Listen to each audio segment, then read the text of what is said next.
Le 23 octobre 2015, dans un commissariat de police d'Arles, un homme aux mains tremblantes s'est présenté avec une confession qui allait bouleverser l'une des affaires de disparition les plus troublantes du sud de la France.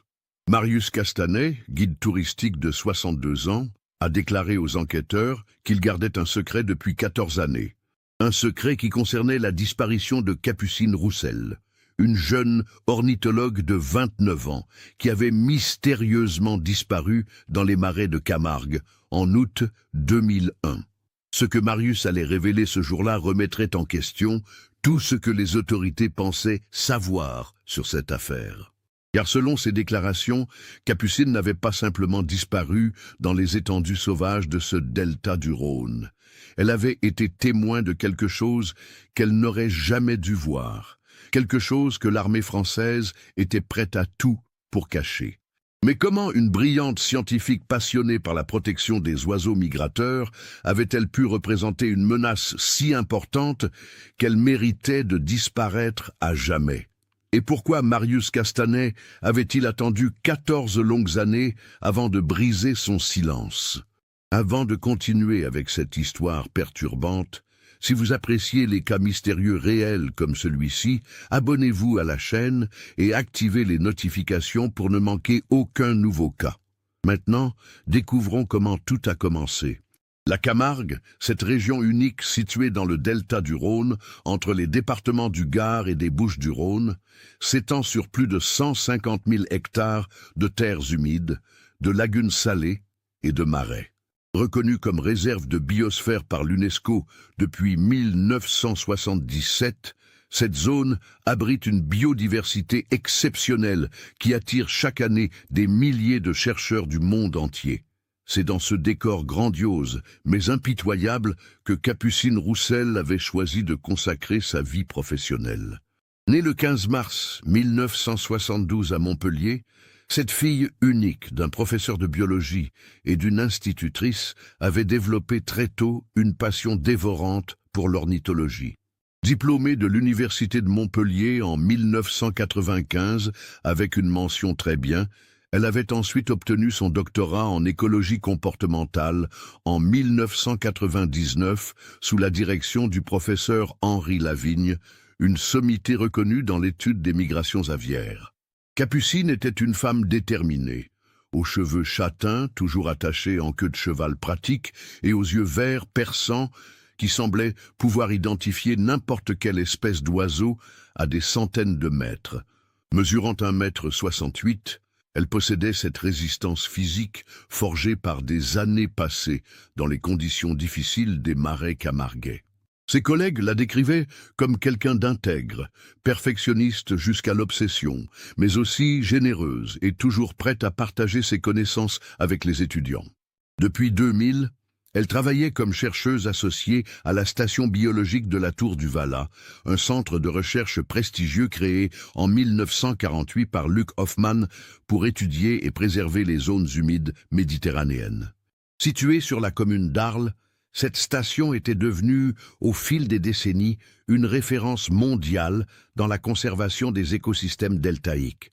La mission de Capucine consistait principalement à étudier l'évolution des populations d'oiseaux migrateurs, en particulier les flamants roses, les hérons cendrés et les diverses espèces de canards qui faisaient de la Camargue leur étape privilégiée lors de leur voyage entre l'Afrique et l'Europe du Nord. Son travail nécessitait de longues heures d'observation dans des conditions souvent précaires, armé de ses jumelles professionnelles Zeiss, de son télescope terrestre et de son matériel de bagage.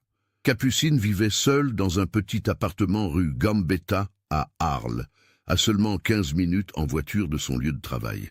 Elle menait une vie simple, presque monacale, entièrement dédiée à sa passion scientifique. Ses rares moments de détente, elle les passait à lire des revues spécialisées ou à développer les milliers de photographies qu'elle prenait lors de ses missions sur le terrain. Sa famille proche se limitait à ses parents, Marcel et Françoise Roussel, qui habitaient toujours Montpellier, où son père continuait d'enseigner à l'université. Les relations étaient excellentes, ponctuées d'appels téléphoniques hebdomadaires et de visites mensuelles. Capucine n'avait jamais été mariée et ne semblait pas pressée de fonder une famille, préférant consacrer son énergie à comprendre et protéger celle des oiseaux. Professionnellement, elle collaborait étroitement avec plusieurs collègues de la station, notamment le docteur Alain Thibault, ornithologue de 52 ans spécialisé dans l'écologie des rapaces, et Marie-Claire Bonnefoy, biologiste de 35 ans, qui étudiait l'impact du changement climatique sur les cycles de reproduction aviaire. L'équipe travaillait également avec des guides locaux expérimentés, des hommes qui connaissaient la Camargue comme leur poche et qui aidaient les chercheurs à naviguer dans les zones les plus reculées du delta. Parmi ces guides, Marius Castanet occupait une place particulière. Âgé de 48 ans en 2001, cet homme trapu aux cheveux grisonnants et au visage buriné par le soleil et le vent salé était né et avait grandi en Camargue. Son père et son grand-père avant lui avaient été gardians, ces cow-boys camarguais qui élèvent les fameux taureaux noirs et les chevaux blancs de la région. Marius connaissait chaque sentier, chaque étang, chaque cabane de la réserve naturelle. Après avoir travaillé plusieurs années comme gardien dans le mas familial, Marius s'était reconverti dans le guidage touristique vers 1990, créant sa petite entreprise Camargue Nature Tour. Il proposait des excursions à pied, à cheval ou en bateau pour faire découvrir la faune et la flore locales aux visiteurs. Mais c'est surtout ses services auprès des équipes scientifiques qui lui assuraient ses revenus les plus réguliers. Marius était marié à Sylvie, une ancienne institutrice reconvertie dans la comptabilité, et père de 2 enfants. Julien, 22 ans, qui étudiait l'ingénierie à Marseille, et Émilie, 19 ans, en 2e année de biologie à Montpellier. La famille vivait dans une maison traditionnelle camarguaise, au Sainte-Marie-de-la-Mer, avec ses murs blancs épais et son toit de tuiles rouges, conçu pour résister aux violents vents du Mistral. Depuis 1998, Marius accompagnait régulièrement les équipes de la station biologique de la Tour du Valat dans leur mission de terrain. Il avait développé une relation de confiance avec Capucine qu'il appréciait pour son sérieux et son respect de l'environnement. Contrairement à certains chercheurs qui considéraient les guides locaux comme de simples porteurs, Capucine écoutait toujours attentivement les observations de Marius et n'hésitait pas à solliciter son expertise sur les comportements animaux qu'il avait pu observer au fil des saisons. L'été 2001 s'annonçait particulièrement chargé pour l'équipe de recherche. Capucine avait obtenu une subvention importante de l'Union européenne pour étudier l'impact de la sécheresse persistante sur les cycles de nidification des espèces migratrices.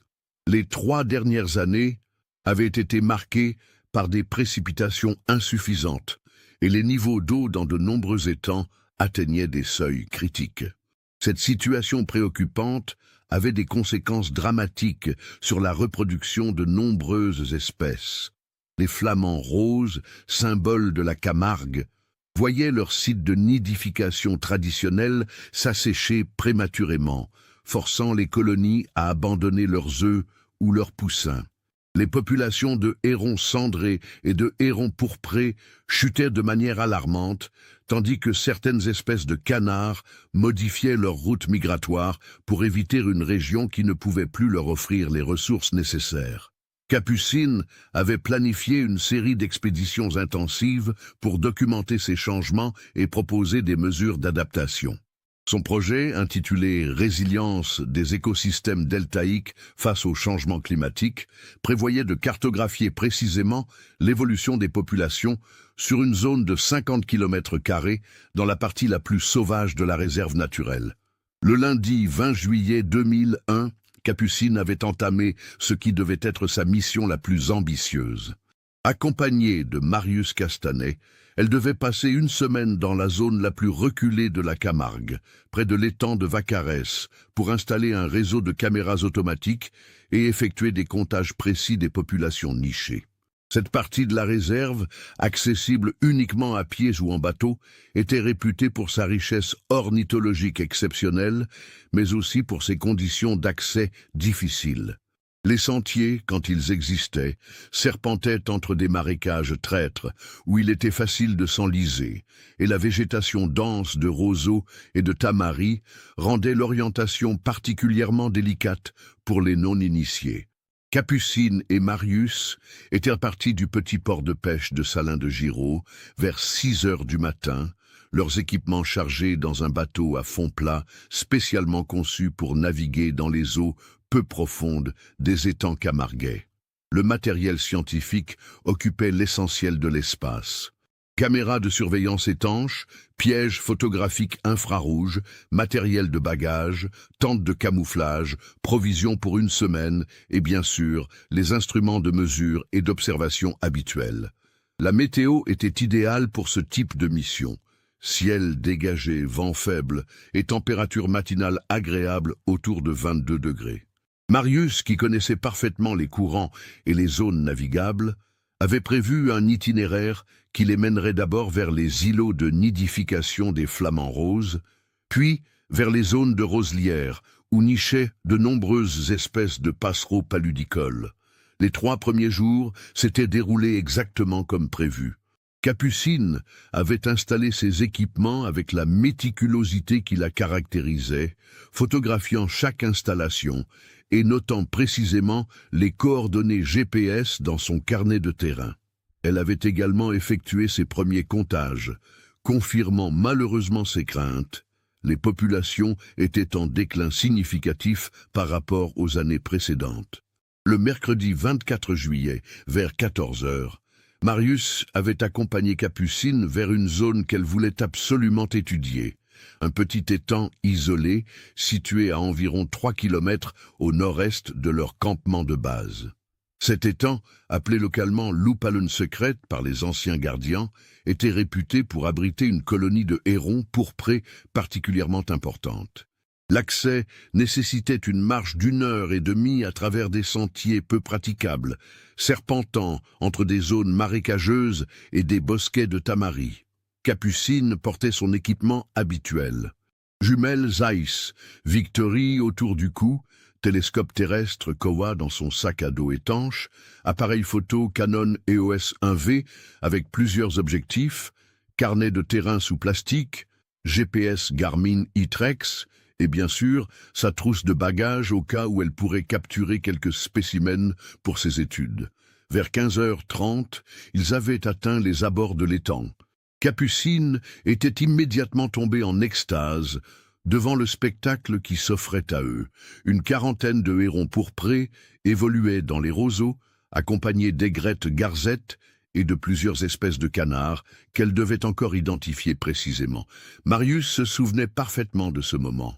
Capucine avait sorti son télescope terrestre et commencé ses observations, prenant des notes détaillées dans son carnet tout en murmurant d'excitement devant certaines espèces qu'elle n'avait pas vues depuis des mois. Elle avait également commencé à photographier systématiquement chaque oiseau, utilisant son téléobjectif 500 mm pour capturer des images nettes sans déranger les animaux. Vers 16 heures, Marius avait suggéré qu'ils commencent à redescendre vers leur campement de base pour éviter de marcher dans l'obscurité. Mais Capucine, fascinée par ces observations, avait insisté pour rester encore 1 heure. Elle voulait absolument documenter le comportement de nourrissage des hérons pourpres à cette heure de la journée, un aspect de leur éthologie encore mal connu. Marius, habitué aux exigences des chercheurs, avait accepté mais en posant une condition. Il devrait repartir au plus tard à 17 heures pour rentrer avant le coucher du soleil. Capucine avait acquiescé distraitement, déjà replongé dans ses observations. C'est à ce moment précis que Marius avait pris la décision qui le hanterait pendant 14 années. Connaissant parfaitement la région et sachant que Capucine était une marcheuse expérimentée parfaitement capable de retrouver son chemin, il avait décidé de redescendre seul au campement pour préparer le dîner et vérifier l'état de leur embarcation. Avant de partir, vers 16h15, il avait rappelé à Capucine les principales règles de sécurité. Suivre exactement le sentier balisé par ses soins le matin même, ne pas s'aventurer vers l'est où les marécages étaient particulièrement traîtres, et surtout être de retour au campement avant 19 heures au plus tard. Capucine avait levé la main pour indiquer qu'elle avait entendu sans quitter ses jumelles des yeux. Elle était en train d'observer un comportement qu'elle trouvait visiblement fascinant chez un groupe de hérons pourprés juvéniles qui semblaient apprendre les techniques de pêche auprès des adultes. Marius était reparti vers 16h20, suivant le sentier qu'il connaissait par cœur. La marche de retour lui avait pris exactement 1h15, et il était arrivé au campement vers 17h35. Il avait immédiatement commencé à préparer un repas simple, sardines grillées, riz de Camargue et légumes qu'ils avaient apportés de Salins de Giraud. 18 heures avaient sonné, puis 18h30. Marius commençait à s'inquiéter légèrement, mais sans véritable alarme. Il connaissait la passion de Capucine pour son travail et savait qu'elle pouvait facilement perdre la notion du temps quand elle observait un comportement animal particulièrement intéressant. À 19 heures, l'inquiétude était devenue plus tangible. Marius avait grimpé sur un petit monticule près du campement d'où il pouvait observer le sentier de retour de l'étang. Aucun signe de Capucine. Il avait crié son nom plusieurs fois, sa voix portant loin dans l'air immobile du soir, mais seul l'écho lui avait répondu. À 19h30, alors que les premières lueurs du crépuscule commençaient à teinter le ciel de rose et d'orange, Marius avait pris sa décision. Il avait pris une lampe torche puissante, sa trousse de premier secours, et était reparti vers l'étang de Loup-Palin secret pour retrouver Capucine. La marche dans la semi-obscurité était beaucoup plus difficile et dangereuse qu'en plein jour. Marius devait constamment vérifier sa route à la lumière de sa torche, s'arrêtant régulièrement pour appeler Capucine et tendre l'oreille dans l'espoir d'entendre une réponse. Il avait atteint l'étang vers 21h15. L'endroit était désert. Aucune trace de Capucine, aucun de ses équipements abandonnés, aucun indice sur la direction qu'elle avait pu prendre. Marius avait passé plus d'une heure à fouiller méthodiquement les abords de l'étang, éclairant chaque buisson, chaque zone de roseaux, appelant sans cesse le nom de la jeune femme. C'est vers 22h30 qu'il avait fait une découverte troublante. À environ 200 mètres à l'est de l'étang, dans une direction que Capucine n'était pas censée avoir prise, il avait trouvé une de ses jumelles. Les Ace Victory étaient posées sur une souche, comme si quelqu'un les avait délibérément déposées là. Cette découverte avait marqué le début de 14 années d'angoisse et de questions sans réponse pour tous ceux qui avaient connu Capucine Roussel. Marius était rentré au campement vers 2 heures du matin, les jumelles dans son sac, l'esprit confus et le cœur battant. Il avait immédiatement contacté les secours par radio depuis son embarcation, déclenchant ainsi la plus importante opération de recherche que la Camargue avait connue depuis des décennies. Dès l'aube du 25 juillet, plus de 50 gendarmes, pompiers et bénévoles avaient convergé vers la zone de disparition. L'hélicoptère de la sécurité civile avait survolé inlassablement les marais pendant 3 jours consécutifs, tandis que les équipes cynophiles passaient au peigne fin chaque hectare de terrain dans un rayon de 10 km autour de l'étang de Loup-Palin secret. Le commandant Olivier Vernet, officier expérimenté de la gendarmerie d'Arles, âgé de 45 ans, avait dirigé personnellement les opérations. Père de 3 enfants et habitué aux accidents en milieu naturel, il avait d'abord privilégié l'hypothèse d'un enlisement accidentel dans les zones marécageuses. La Camargue était tristement réputée pour ce type d'accident. Chaque année, touristes imprudents ou même locaux expérimentés disparaissaient dans ces terrains traîtres où l'eau stagnante et la boue pouvaient engloutir un être humain en quelques minutes. Pourtant, malgré l'utilisation de sondes spécialisées et l'exploration méthodique de toutes les zones dangereuses répertoriées, aucune trace de Capucine n'avait été découverte. Ses parents, Marcel et Françoise Roussel, étaient arrivés de Montpellier dès le 2e jour de recherche. Ils avaient installé leur campement de fortune dans un petit hôtel des Saintes-Maries-de-la-Mer, refusant de rentrer chez eux tant que leur fille unique ne serait pas retrouvée. Marcel, malgré ses 62 ans, avait insisté pour participer personnellement au battu. Cet homme habituellement réservé, respecté dans le milieu universitaire pour sa rigueur scientifique, était devenu méconnaissable. Il arpentait les marais 12 heures par jour, appelant le nom de sa fille jusqu'à en avoir la voix cassée, fouillant chaque buisson avec une détermination qui inquiétait les sauveteurs professionnels. Françoise, elle, avait adopté une stratégie différente, mais tout aussi éprouvante. Cette femme de 58 ans, institutrice respectée dans son quartier de Montpellier, avait constitué un véritable quartier général improvisé dans leur chambre d'hôtel. Elle coordonnait les appels des médias, gérait les témoignages de personnes affirmant avoir vu Capucine et tenait à jour un planning minutieux des zones déjà explorées. Le docteur Henri Lavigne, le directeur de thèse de Capucine, était également venu de Montpellier pour coordonner la mobilisation du milieu scientifique. Cet homme de 68 ans, proche de la retraite après une carrière distinguée, avait transformé sa dernière mission professionnelle en croisade personnelle pour retrouver celle qu'il considérait comme sa meilleure étudiante. Mais c'est sans doute Marius Castanet qui souffrait le plus de cette situation. Rongé par la culpabilité d'avoir laissé Capucine seule près de l'étang, il consacrait chaque minute de ses journées aux recherches. Sa femme Sylvie le voyait rentrer chaque soir, épuisé, couvert de boue, les yeux rougis par la fatigue et l'émotion. Leurs enfants, Julien et Émilie, avaient interrompu leurs vacances d'été pour soutenir leur père dans cette épreuve. Au bout d'une semaine de recherches intensives, le commandant Vernet avait dû prendre une décision difficile. Les moyens mobilisés représentaient un coût considérable pour les finances publiques et aucun indice nouveau n'avait été découvert depuis la trouvaille des jumelles. L'hypothèse privilégiée était désormais celle d'un accident suivi d'un enlisement complet du corps dans les zones marécageuses les plus profondes. L'enquête officielle avait donc été réduite à sa portion congrue, même si quelques gendarmes continuaient ponctuellement leurs investigations. Le dossier était resté ouvert, classé dans la catégorie « disparition inquiétante », mais sans développement majeur pendant des mois. C'est à cette époque que les premières théories alternatives avaient commencé à circuler. Certains habitants de la région évoquaient la possibilité d'un enlèvement, pointant du doigt la présence occasionnelle de marginaux vivant dans les cabanes abandonnées de la Camargue. D'autres mentionnaient les trafics de drogue qui utilisaient parfois les zones isolées du delta comme point de passage entre l'Espagne et l'Italie.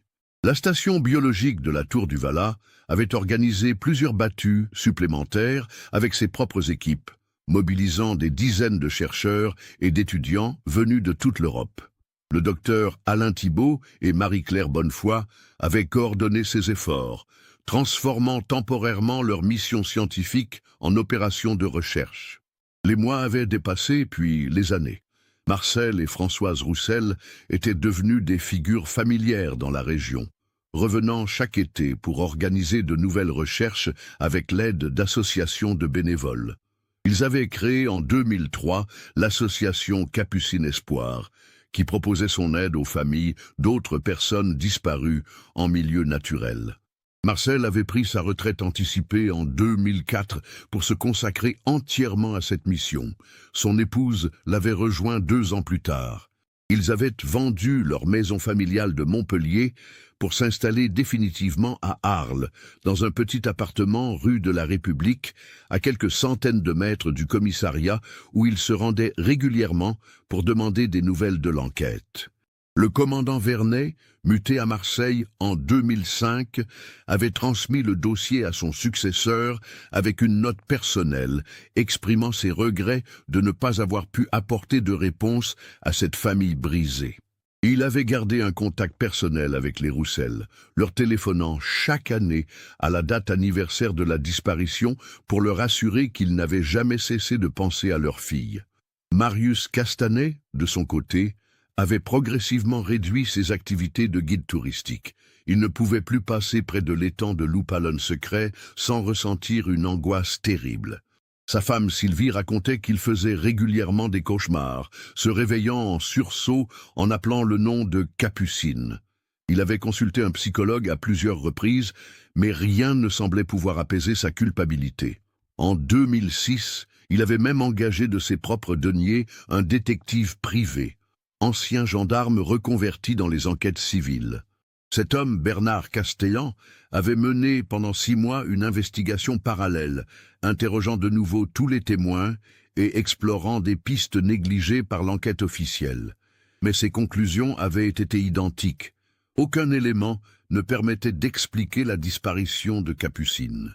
La station biologique de la Tour du Vallat avait décidé en 2007 de créer un prix annuel, Capucine Roussel, récompensant les meilleurs travaux de jeunes chercheurs en ornithologie méditerranéenne. La cérémonie de remise, organisée chaque mois de juillet, était devenue un rendez-vous incontournable de la communauté scientifique régionale. Les collègues de Capucine avaient également constitué une sorte de mémorial informel dans le bureau qu'elle occupait à la station. Ses livres spécialisés étaient restés en place, ainsi que ses dernières photographies d'oiseaux développées quelques jours avant sa disparition. Le docteur Thibault racontait que parfois, en fin de journée, il avait l'impression que Capucine allait pousser la porte et reprendre ses recherches comme si rien ne s'était passé. 14 années s'étaient écoulées depuis cette terrible journée de juillet 2001. L'affaire Capucine Roussel était devenue une de ces légendes locales que l'on évoque parfois lors des soirées d'hiver, mais qui sombre progressivement dans l'oubli collectif. Seuls ses parents continuaient leur veille douloureuse, organisent des commémorations annuelles qui attiraient de moins en moins de participants. Marius Castanet, lui, avait 62 ans en octobre 2015. Ses cheveux étaient devenus complètement blancs et son visage buriné portait les traces de ses 14 années de tourments. Il avait officiellement cessé son activité de guide l'année précédente, prétextant des problèmes de santé.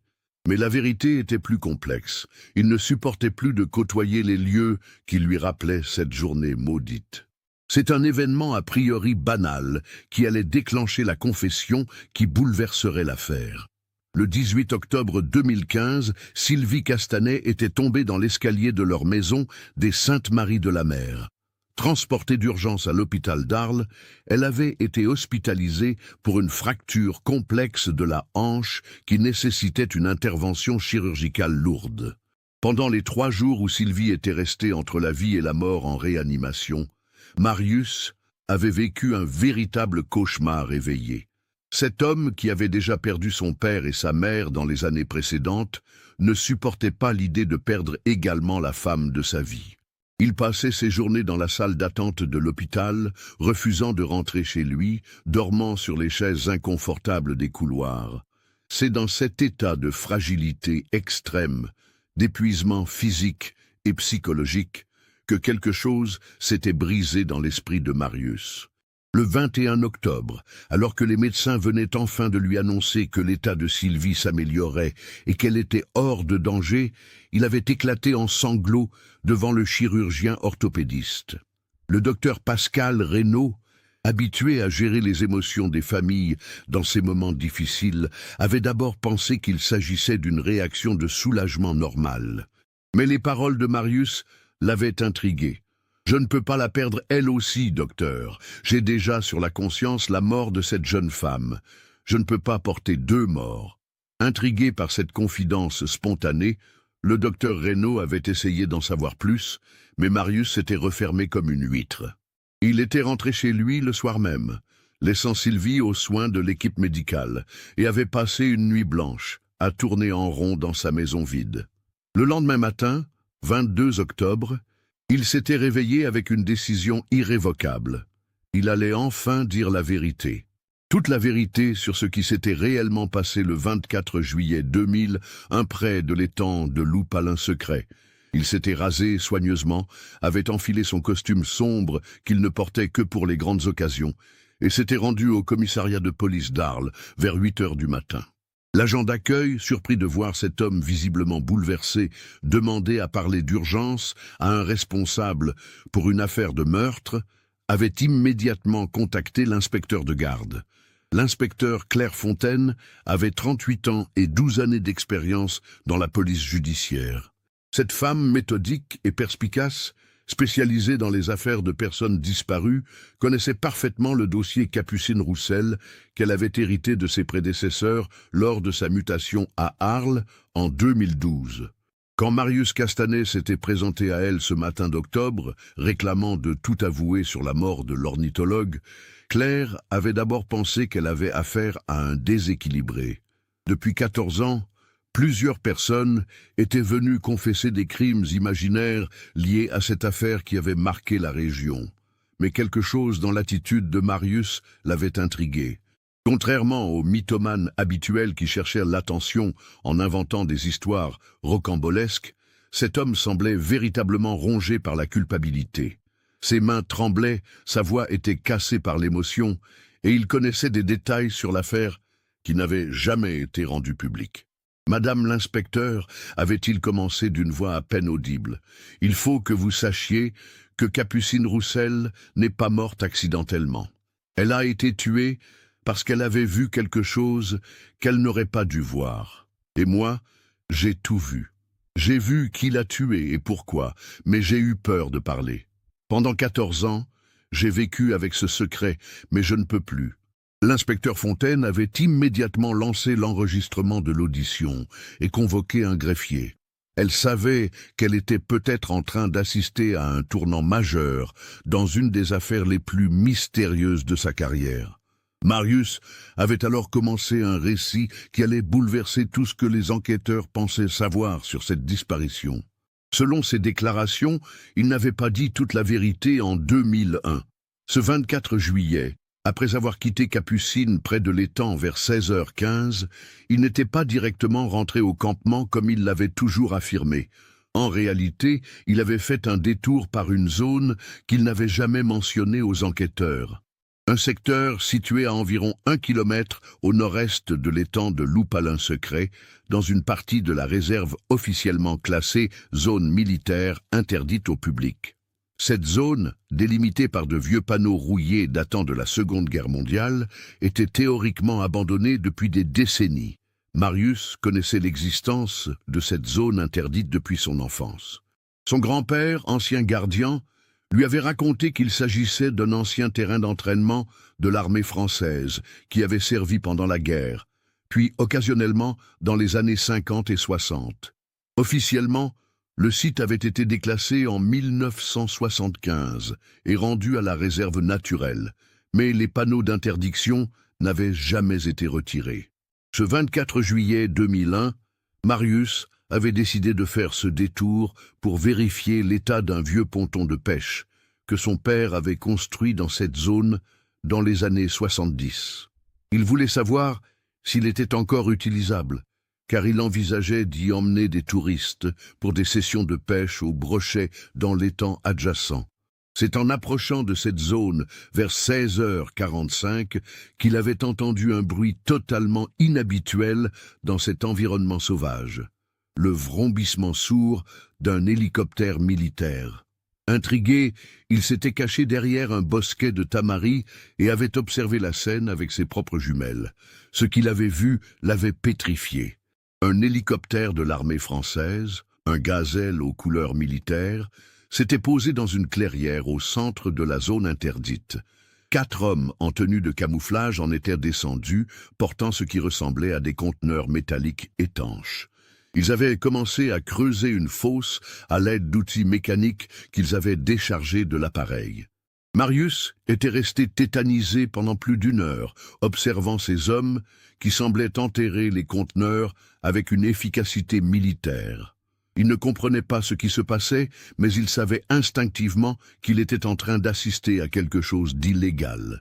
Pourquoi des militaires viendraient-ils enterrer des conteneurs dans une réserve naturelle officiellement protégée? Vers 18 heures, l'opération s'était achevée. Les hommes avaient remblayé la fosse, remis en place la végétation pour camoufler leur intervention et étaient repartis par hélicoptère. Marius était resté caché encore 1 demi-heure pour s'assurer qu'il ne reviendrait pas, puis il était parti en direction de son campement, l'esprit en ébullition. C'est en prenant le sentier de retour qu'il avait fait la découverte qui allait changer sa vie à jamais. À environ 500 mètres de la zone où avaient opéré les militaires, dans un petit vallon dissimulé par des roseaux, il était tombé sur Capucine Roussel. Mais Capucine n'était pas simplement perdue ou blessée, elle était morte. Son corps gisait dans une position qui ne laissait aucun doute sur les circonstances de son décès. Elle avait été abattue d'une balle dans la nuque, exécutée froidement par un professionnel. Marius avait d'abord cru à un cauchemar. Cette jeune femme qu'il avait quittée vivante et en pleine forme 2 heures plus tôt était maintenant étendue sans vie dans un endroit où elle n'était pas censée se trouver. Ses jumelles Zeiss Victory n'étaient plus autour de son cou. Son sac à dos avait disparu, ainsi que tout son matériel scientifique. En examinant les lieux plus attentivement, Marius avait découvert des traces de lutte. La végétation était piétinée sur plusieurs mètres carrés, indiquant que Capucine avait été traînée jusqu'à cette position depuis un autre endroit. Il y avait également des traces de sang sur un rocher situé à une dizaine de mètres, suggérant qu'elle avait d'abord été assommée puis achevée. La terreur s'était emparée de Marius. Il avait immédiatement compris la connexion entre la présence des militaires et la mort de Capucine. La jeune femme avait dû observer leur opération clandestine, comme lui-même l'avait fait. Mais contrairement à lui, elle avait été repérée, et elle avait payé sa curiosité scientifique de sa vie. Paniqué, Marius avait d'abord eu l'instinct de fuir les lieux et d'alerter immédiatement les gendarmes. Mais une réflexion glacée l'avait stoppé net. Si l'armée française était capable d'assassiner une innocente chercheuse pour protéger un secret, qu'est-ce qui l'empêcherait de faire subir le même sort à un simple guide local qui en savait trop? C'est dans cet état de terreur absolue qu'il avait pris la décision qui allait le hanter pendant 14 ans. Il allait faire disparaître toute trace de ce qu'il avait vu. Il allait repositionner les jumelles de Capucine à l'endroit où il les avait officiellement trouvées, loin de la zone militaire. Il allait raconter aux enquêteurs une version expurgée des événements, en omettant soigneusement tout ce qui concernait l'opération militaire clandestine. Marius avait passé plus de 2 heures cette nuit-là à mettre en scène sa propre version des faits. Il avait pris les jumelles de Capucine et les avait déposées sur la souche où il prétendrait les avoir trouvées le lendemain. Il avait également effacé ses propres traces dans la zone où gisait le corps de la jeune femme, s'assurant qu'aucun indice ne pourrait remonter jusqu'à lui. Mais il n'avait pas touché au corps de Capucine. Cette ligne rouge, il n'avait pas pu la franchir. Il l'avait laissée où elle était, espérant secrètement que les recherches officielles finiraient par la découvrir et que les véritables coupables seraient identifiés. Ce qu'il n'avait pas prévu, c'est que les militaires reviendraient. Dans la nuit du 24 au 25 juillet, pendant qu'il organisait sa mise en scène, d'autres hommes étaient revenus sur les lieux. Ils avaient fait disparaître le corps de Capucine, probablement en l'enterrant dans une fosse profonde ou en l'évacuant par hélicoptère vers un lieu inconnu. Quand les recherches officielles avaient recommencé le 25 au matin, il ne restait plus aucune trace physique de la présence de Capucine dans cette zone. Les militaires avaient effacé toutes les preuves de leur crime avec une efficacité redoutable, ne laissant que le mystère d'une disparition inexpliquée. La confession de Marius Castanet avait plongé l'inspecteur Claire Fontaine dans un état de stupéfaction totale. En 15 années de carrière, elle n'avait jamais été confrontée à une révélation d'une telle ampleur. Si les déclarations de cet homme étaient véridiques, l'affaire Capucine Roussel dépassait largement le cadre d'une simple disparition pour devenir un scandale d'État impliquant les plus hautes sphères de l'armée française. Mais Claire était une policière expérimentée qui savait qu'une confession, même détaillée, ne constituait pas une preuve irréfutable. Elle devait vérifier chaque élément du récit de Marius avant de prendre des décisions qui pourraient avoir des conséquences dramatiques sur sa carrière et sur l'enquête. « Monsieur Castanet », avait-elle dit après avoir écouté intégralement son témoignage. « Vous vous rendez compte de la gravité de vos accusations ? Vous prétendez que l'armée française a assassiné une chercheuse civile pour protéger une opération clandestine. Avez-vous des preuves matérielles de ce que vous avancez ?» Marius avait baissé la tête, visiblement accablé. « Non, madame l'inspecteur, je n'ai rien gardé de cette époque. J'étais trop terrifié pour prendre des photos ou conserver des indices. Mais je peux vous mener exactement à l'endroit où j'ai vu enterrer ces conteneurs. Et je peux vous décrire précisément les hommes que j'ai vus, l'hélicoptère qu'ils utilisaient, l'organisation de leur opération. Claire avait poursuivi son interrogatoire pendant 6 heures consécutives, testant la cohérence du récit de Marius sous tous les angles possibles. Elle lui avait posé des centaines de questions de détail, cherchant des contradictions ou des invraisemblances qui auraient trahi une affabulation. Mais le témoignage de Marius résistait à tous les tests. Chaque détail qu'il donnait était précis, cohérent avec le reste de son récit, et correspondait parfaitement aux éléments factuels connus de l'enquête originelle. À 18 heures, Claire avait pris une décision lourde de conséquences. Elle allait transmettre immédiatement cette affaire au procureur de la République de Tarascon en demandant l'ouverture d'une information judiciaire pour assassinat en relation avec une activité militaire clandestine. Elle savait qu'elle venait de déclencher une machine judiciaire qui pourrait remonter jusqu'au plus haut niveau de l'État. Le procureur Michel Armand, magistrat de 54 ans réputé pour son intégrité et son indépendance, avait reçu le dossier le lendemain matin. Après avoir étudié attentivement la confession de Marius et les éléments de l'enquête originelle, il avait décidé de confier l'instruction à la juge Véronique Delacroix, spécialiste des affaires sensibles impliquant les services de l'État. La juge Delacroix, âgée de 42 ans, était connue dans le milieu judiciaire pour sa ténacité et son refus de s'incliner devant les pressions politiques. Elle avait déjà instruit plusieurs affaires délicates impliquant des militaires ou des services secrets et savait qu'elle allait devoir naviguer dans des eaux particulièrement troubles. Sa première décision avait été d'ordonner une perquisition immédiate dans la zone militaire décrite par Marius Castanet. Le 26 octobre 2015, une équipe de gendarmes spécialisée en recherche de preuves, accompagnée d'experts en détection de métaux et de géologues, s'était rendue sur le terrain sous la supervision directe de la juge. Marius les avait guidés avec une précision troublante vers la clairière, où il affirmait avoir vu les militaires enterrer leur conteneur 14 ans plus tôt. Malgré les changements naturels survenus dans la végétation, il avait immédiatement identifié l'emplacement exact de l'ancien site de fouille. Les détecteurs de métaux avaient donné des signaux positifs dès les premiers passages. Les géologues avaient confirmé que le sol de cette zone présentait des traces d'excavation anciennes, avec des strates de terre qui ne correspondaient pas à la géologie naturelle du terrain. Les fouilles avaient commencé le jour même. À 2 mètres de profondeur, les enquêteurs avaient découvert le premier conteneur métallique étanche de fabrication militaire, portant des marquages en français et des codes d'identification partiellement effacés. Le conteneur était verrouillé par un système de sécurité sophistiqué que les artificiers avaient dû découper avec précaution. Ce qu'ils avaient trouvé à l'intérieur avait dépassé leurs pires craintes.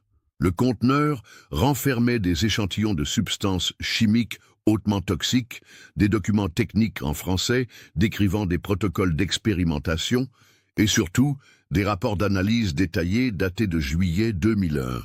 Ces documents révélaient l'existence d'un programme secret de l'armée française baptisé Opération Mistral, dirigé par une unité spécialisée basée à la base militaire de Mourmelon-le-Grand. L'objectif de cette opération était de tester dans des conditions réelles l'efficacité de nouveaux agents chimiques de dispersion aérienne, en utilisant des zones isolées de la Camargue comme terrain d'expérimentation. Les rapports indiquaient que ces tests avaient eu lieu entre juin et août 2001 avec des largages aériens de faible quantité de substances expérimentales au-dessus de zones marécageuses sélectionnées. L'objectif était d'étudier la dispersion des produits chimiques dans l'environnement et leur impact sur la faune locale, particulièrement les oiseaux migrateurs qui servaient d'indicateurs biologiques. Le plus accablant était un rapport daté du 25 juillet 2001, soit le lendemain de la disparition de Capucine. Ce document, signé par le colonel Jean-Marc Dufresne, commandant de l'unité spécialisée, décrivait la neutralisation d'une menace civile qui avait compromis la sécurité opérationnelle de la mission Mistral. Le rapport expliquait froidement que l'ornithologue Capucine Roussel avait été interceptée alors qu'elle photographiait une opération de dissimulation de matériel sensible et que les mesures de sauvegarde exceptionnelles avaient été appliquées conformément aux directives de sécurité de niveau alpha. En langage militaire codé, cela signifiait que Capucine avait été éliminée pour protéger le secret de l'opération. Le document précisait également que le témoin civil secondaire Marius Castanet avait été identifié mais jugé non compromettant compte tenu de sa position d'observation et de son profil psychologique. Les militaires avaient donc parfaitement su que Marius avait assisté à leur opération, mais ils avaient calculé qu'il ne représentait pas une menace suffisante pour justifier sa suppression. La découverte de ces documents avait provoqué un séisme dans les plus hautes sphères de l'État français.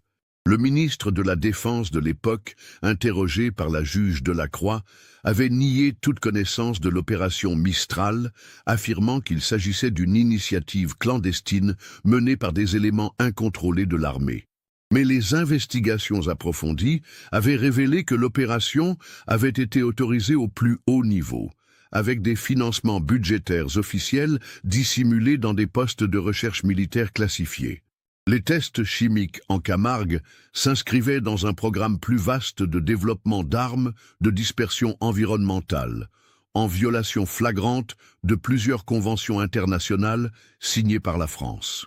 Le colonel Dufresne, retrouvé et interrogé en novembre 2015, avait d'abord nié toute implication dans l'affaire. Mais confronté aux preuves documentaires, il avait fini par reconnaître avoir dirigé l'opération Mistral. Selon ses déclarations, l'élimination de Capucine Roussel avait été décidée par ses supérieurs hiérarchiques après qu'elle eût été surprise en train de photographier l'enfouissement des conteneurs. Cette femme représentait un danger inacceptable pour la sécurité nationale, avait-il déclaré devant la juge. Elle avait des preuves photographiques de notre opération. Si ces images étaient devenues publiques, cela aurait compromis des années de recherche militaire stratégique et exposé la France à des sanctions internationales dramatiques. Le colonel avait également révélé que Capucine n'était pas morte immédiatement. Après avoir été capturée par son équipe vers 17h30, elle avait été interrogée pendant plus d'1 heure pour déterminer ce qu'elle avait pu observer et photographier.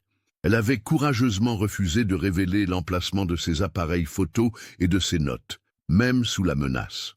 Cette jeune femme était d'un courage exceptionnel, avait reconnu le colonel avec une émotion visible.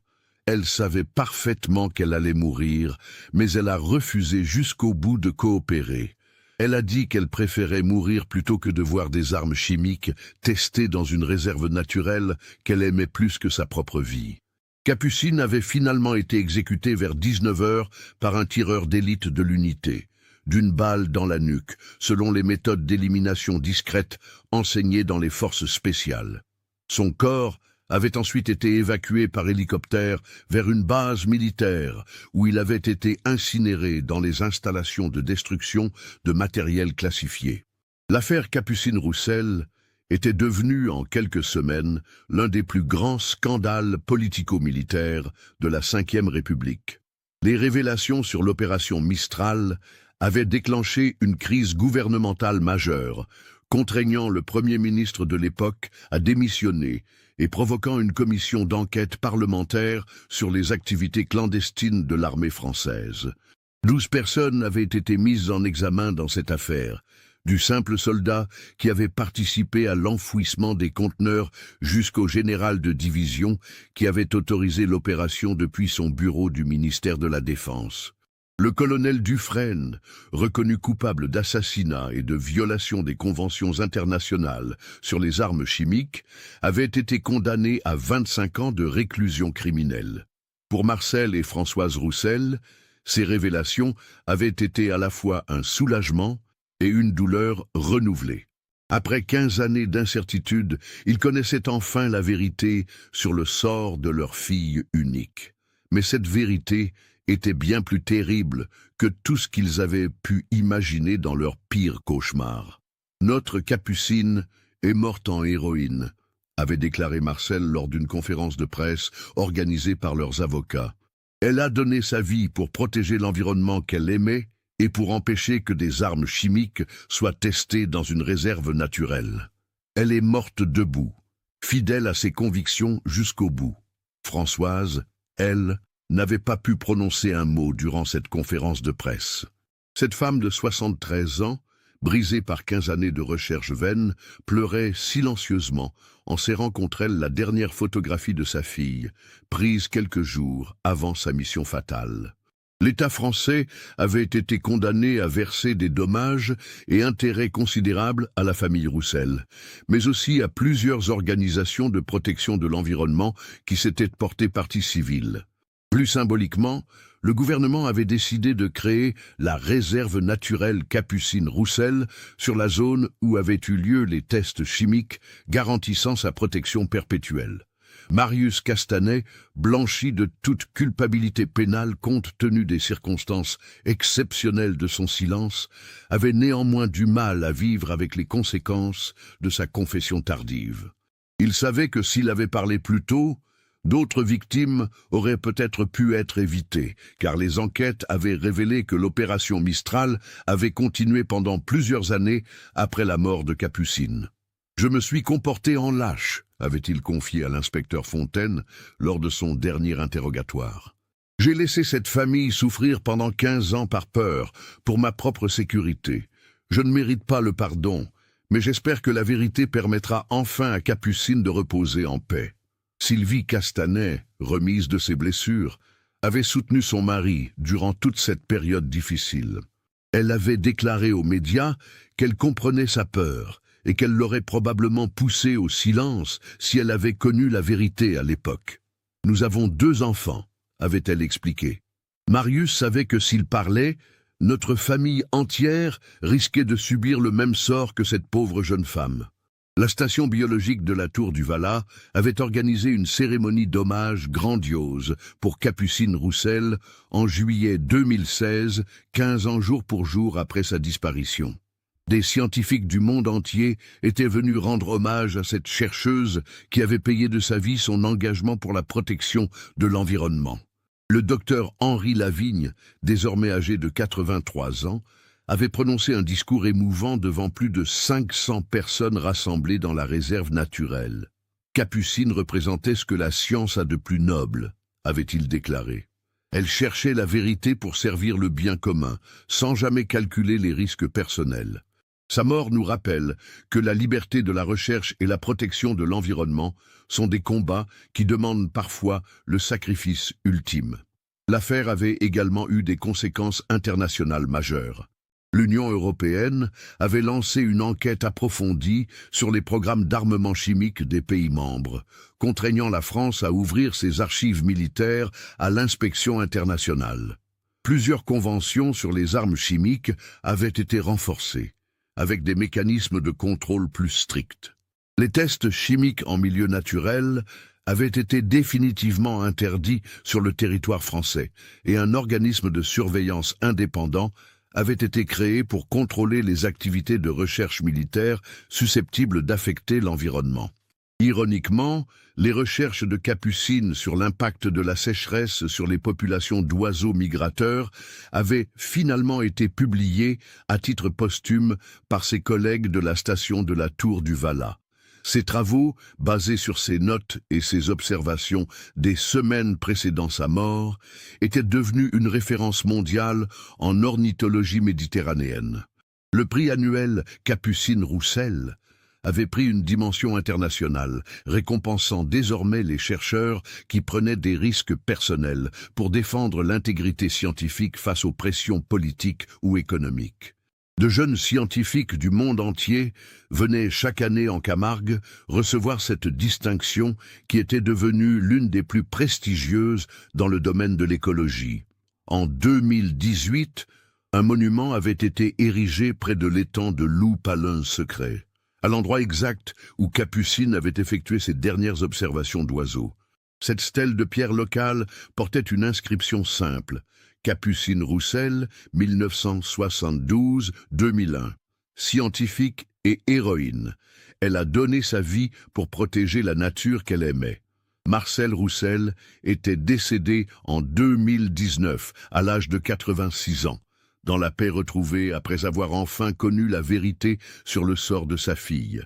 Françoise lui avait survécu 3 ans, s'éteignant paisiblement en 2022 dans leur petit appartement d'Arles, entouré des dernières photographies d'oiseaux prises par Capucine.